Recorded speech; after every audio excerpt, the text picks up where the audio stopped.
Hello बच्चों, let's see this question. The question says, in the given figure, vertices of triangle ABC lie on y equal to f of x equal to ax square plus bx plus c.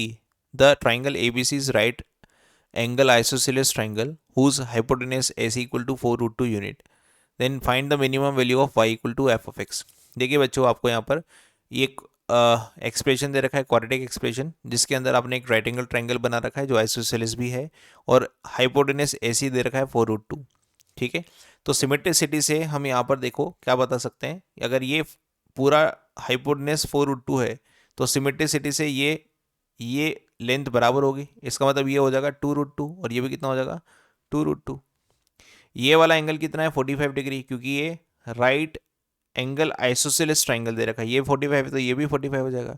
अब ये वाला angle कितना है 90 degree, ये 90 है, ये 45 है तो ये कितना हो जाएगा, ये भी 45 हो जाएगा। इसका मतलब अगर ये 45 ये 45 है तो ट्राइंगल ओ ए बी ये राइट आइसोसेलेस ट्राइंगल हो गया। इसका मतलब ये वाली लेंथ और ये वाली लेंथ क्या होगी, बराबर होगी। मतलब यहाँ से लेकर यहाँ तक की लेंथ क्या होगी हमारे पास 2 रूट 2 होगी। इसका मतलब वर्टेक्स भी कितना आ गया, वर्टेक्स भी चूंकि वाई एक्सिस के ऊपर है तो एक्स की वैल्यू तो 0 हो जाएगी और वाई की वैल्यू हो जाएगी 2 रूट 2, लेकिन नेगेटिव डायरेक्शन है तो माइनस का 2 रूट 2 मैं इसको लिख सकता हूँ। ऐसे सी वर्टेक्स के कोऑर्डिनेट कितना हो जाएगा, चूंकि ये एक्स एक्सिस के ऊपर है और ये लेंथ मुझे पता है तो सी वर्टेक्स क्या हो जाएगा 2 रूट 2 कोमा 0। ऐसे ए वर्टेक्स ये एक्स एक्सिस के नेगेटिव डायरेक्शन में तो ए वर्टेक्स हमारे पास क्या हो जाएगा -2 रूट 2 कोमा 0। तो मैंने ए बी सी तीनों वर्टेक्स पता कर लिए और ये ए बी सी किसको सेटिस्फाई कर रहे हैं, इस a x square plus b x plus c को सेटिस्फाई कर रहे हैं। तो यहाँ पर इसको सेटिस्फाई करा देता हूँ।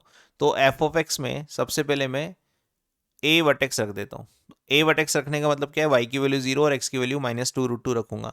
तो वाई इक्वल टू 0 और एक्स की वैल्यू -2 रूट 2 रखने पर यह आ जाएगा 8a -2 root 2 B plus C. This is our equation number 1। Now सबसे अब इसके बाद मैं एक्स इक्वल टू बी रख देता हूँ या वर्टेक्स बी रख देता हूँ। तो वर्टेक्स बी में क्या होगा, एक्स की वैल्यू इस बार 0 रखूंगा और वाई की वैल्यू -2 रूट 2 रखूंगा। तो वाई की वैल्यू -2 रूट 2 और एक्स की वैल्यू 0 रखूंगा तो ये भी 0 ये भी 0। तो 0 प्लस 0 प्लस सी। तो हमारे पास इक्वेशन नंबर सेकंड से हमें सी इक्वल टू -2 रूट 2 मिल गया। नाउ फंक्शन में वर्टेक्स सी रख देंगे। वर्टेक्स सी का मतलब एक्स की वैल्यू 2 रूट 2 रखेंगे और वाई की वैल्यू 0 रखेंगे। तो 0 equal to 8a plus 2 root 2 B plus C. This is our equation number 3।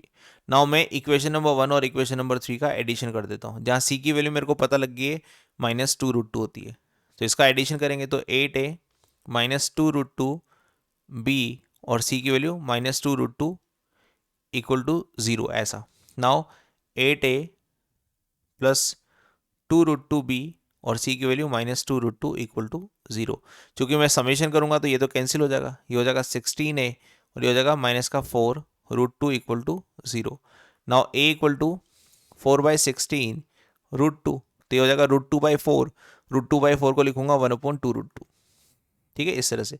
तो a की जो वैल्यू आ गई हमारे पास 1/2 रूट 2 आ गई। अब मैंने a पता कर लिया, c मेरे पास ऑलरेडी है इस इक्वेशन नंबर सेकंड से। नाउ b पता कर लेता हूं। Now from equation number 1, equation number 1 में ये वैल्यू रख देता हूं तो क्या आ जाएगा 8a। तो 8 और a की वैल्यू 1/2 रूट 2। b की वैल्यू हमें निकालनी है तो -2 रूट 2 बी और c की वैल्यू हमें -2 रूट 2 दे रखी है। ठीक है, इक्वल टू 0। ये वाली अगर इसको कैलकुलेशन करें तो ये हो जाएगा 4 और 4 को √2 से डिवाइड करेंगे तो 2 रूट 2 आएगा प्लस का, और ये है -2 रूट 2, ये कट जाएगा आपस में और b इक्वल टू कितना आ गया, b इक्वल टू आ गया 0। नाउ b इक्वल टू 0 आने के बाद हमें ए बी सी पता लग गया। अब मैं इस पैराबोला को पता कर सकता हूँ, इस एक्सप्रेशन को पता कर सकता हूँ। तो एफ ऑफ एक्स क्या बन गया a डॉट एक्स स्क्वायर। तो एक्स स्क्वायर और a की वैल्यू क्या है 1/2 रूट 2।